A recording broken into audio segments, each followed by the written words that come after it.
Kemalasan melaksanakan prosedur penerbangan mengakibatkan takdir dihentikan sebuah pohon kelapa.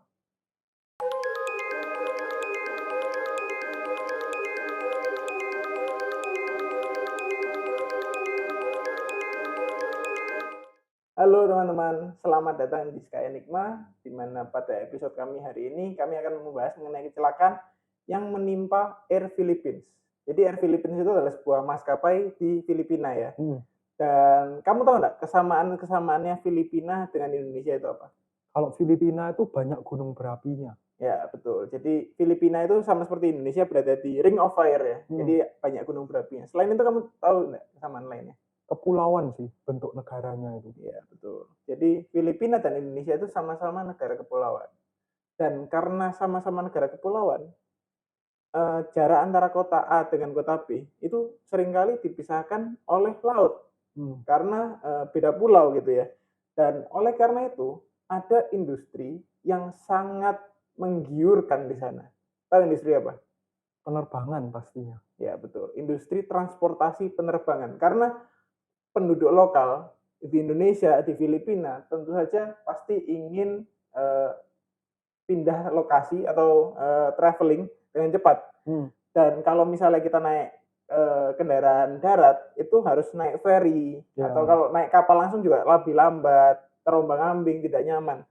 Kalau begitu tersisa opsi pesawat.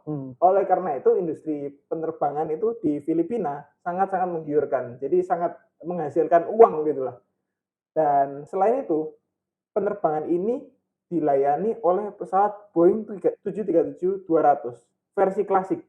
Yang kalau kita bisa lihat, itu adalah pesawatnya, mesinnya itu beda dari mesin-mesin yang ada sekarang. Mesin yang ada sekarang kan kita lihat diameternya lebar dan juga tidak begitu panjang. Jadi relatif pendek begitu panjangnya. Tapi kalau mesin-mesin zaman dulu, diameternya itu sangat kecil. Sangat kecil dan panjang. Relatif panjang terhadap diameternya. Dan sering dijuluki orang, itu mesinnya itu mesin cerutu. Oh, karena bentuknya yang mirip dengan cerutu. Bentuknya panjang gitu atau mesin rokok lah. Jadi karena panjang itu kelihatan imut gitu lah mesinnya. Dan karena mesinnya diameternya sempit, kecil gitu, jadinya pesawat ini bisa nempel tanah lebih gampang. Karena tidak perlu ada space yang cukup besar antara tanah dengan bodi pesawat. Jadinya hal itu mengakibatkan maintenance pesawat dan mesinnya itu jadi lebih gampang. Lebih gampang dan lebih murah. Dan selain itu bisa digunakan di bandara yang lebih banyak. Karena dia itu tidak perlu fasilitas yang lengkap. Dia itu yang penting pesawat itu bisa dinaiki dengan tangga aja udah cukup. Begitu. Dan pesawat Boeing 737 klasik ini masih sering banget kita jumpai di daerah kutub.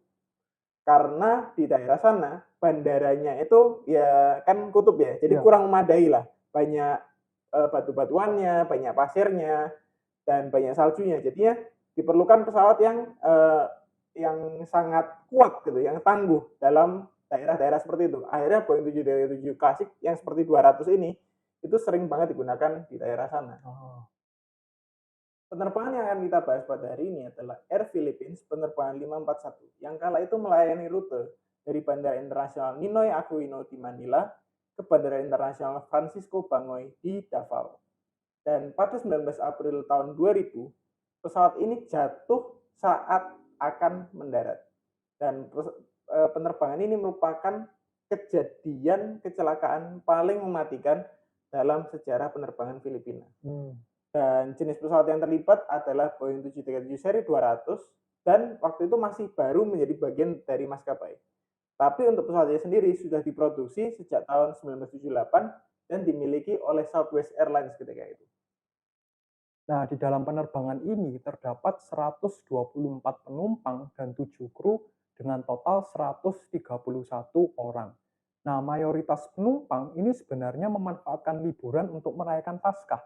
Karena banyak di antara penduduk Filipina itu yang beragama Katolik. Dan kedua kru kokpit sendiri itu terdiri dari 2 orang yang sangat senior. Kapten pertama dan kapten kedua. Jadi kapten pertama ini merupakan pilot termuda maskapai di era tahun 1960-an. Wah, tua banget ya seperti sekarang. Dan telah bekerja di berbagai maskapai terkenal seperti Pan Am, Delta, TWA, Eastern Airlines, serta Malaysia Air. Maskapai-maskapai terkenal ya itu. Maskapai terkenal. Jadi kapten ini sudah sangat berpengalaman dan menikmati asam garam kesulitan dalam penerbangan begitu ya. Iya. Dan kapten kedua ini masih berusia 22 tahun. Tetapi pada waktu itu sedang mengalami check ride. Jadi pengujian untuk kapten. Oh, tapi masih muda ya? Ya, jadi ketika baru dipromot itu kan dia harus melakukan beberapa ujian dan percobaan begitu. Dan sebelum kita masuk ke kronologi yang lebih dalam lagi, kami ingin mendorong teman-teman untuk follow dan subscribe kami di platform-platform seperti YouTube, Instagram, Spotify, dan TikTok. Dan jangan lupa untuk like serta memberikan komen untuk saran-saran untuk episode ini maupun saran untuk episode kedepannya mau ada ide seperti apa. Kejadian ini bermula ketika pesawat ini take off pada pukul 5.21 dari Bandara Internasional Ninoy Aquino dan mulai berangkat ke Davao ya ketika itu. Dan cruising ini berjalan dengan normal sampai pada waktu ingin mendarat. Ketika itu pada pukul 6.45 pesawat ini melakukan pendekatan ILS dan berusaha mendarat ke runway 05. Jadi mereka ini posisinya sedang mau mendarat, tapi ada pesawat satu di depannya, ada satu pesawat di depannya yaitu sebuah Philippine Airlines. Beda ya, Air Philippines sama Philippine Airlines. Ini Philippine Airlines penerbangan 809. Ini adalah Airbus A319. Jadi posisinya mereka beriringan mau mendarat, tapi Philippine Airlines yang duluan. Dan Air Philippines nyusulan di belakangnya. Mereka ini posisinya sedang dalam awan. Jadi Air Philippines masih tidak tahu, masih tidak bisa melihat Philippine Airlines secara jelas di mana posisinya. Dan ketika keluar dari awan, Philippine Airlines ini sudah mendarat. Tapi ketika itu posisinya masih di runway.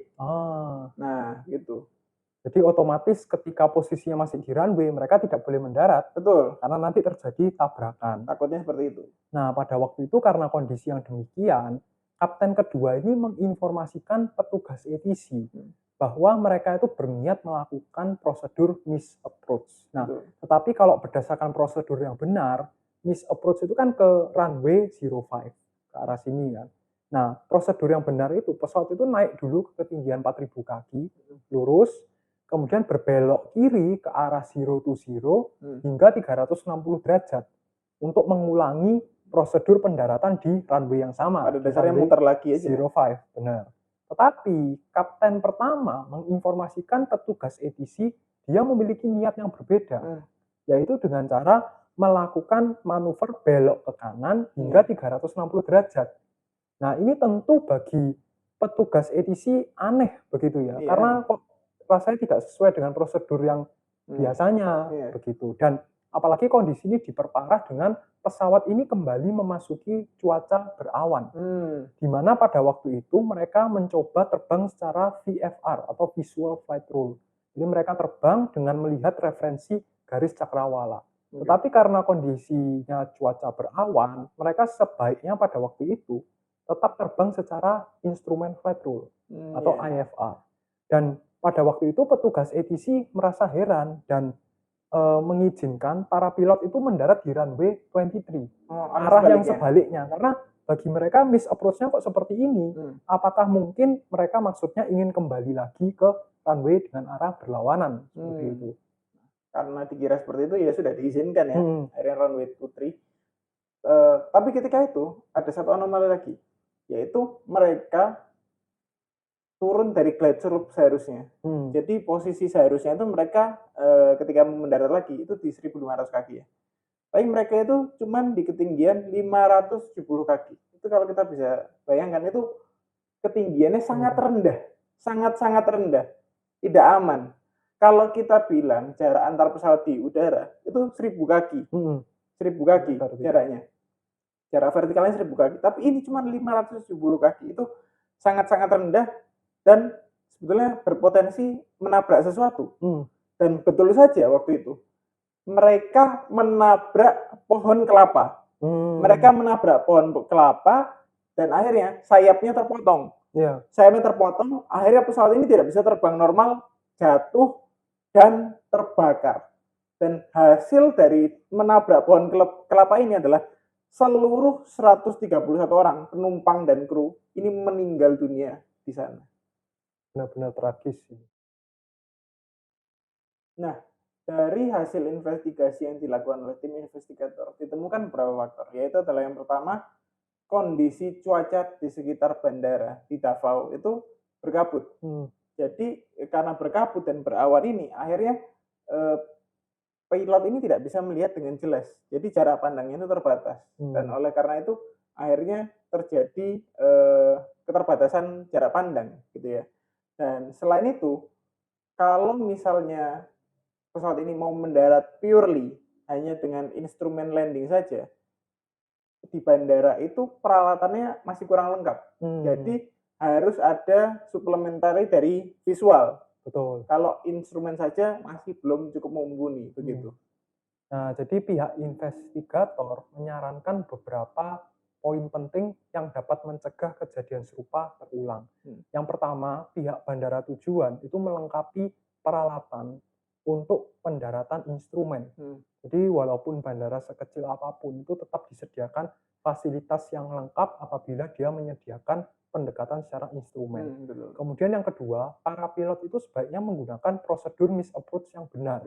Karena seharusnya tadi kan berbelok ke kiri, tetapi kenapa tiba-tiba menyimpang berbelok ke kanan? Ini yang membuat orang lain kebingungan, bahkan hingga petugas ATC pun tidak mengerti maksud dari pilot tersebut.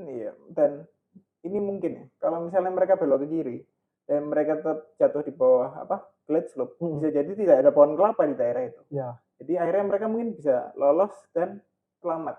Karena pasti yang namanya prosedur navigasi itu sudah dilakukan review berulang-ulang tentang apa saja sih halangan yang ada di sana, apa saja sih kendalanya. Jadi pasti dalam membuat prosedur tertulis itu sudah ada bukti-bukti yang sangat lengkap. Betul. Tapi ya ini sudah kali ke beberapa ya pilot yang berpengalaman melanggar prosedur karena merasa pengalamannya sudah cukup. Demikian episode kami hari ini. Kami mengucapkan terima kasih terhadap teman-teman yang sudah setia mendengar atau menonton episode kami hari ini hingga selesai. Sampai jumpa pada episode selanjutnya.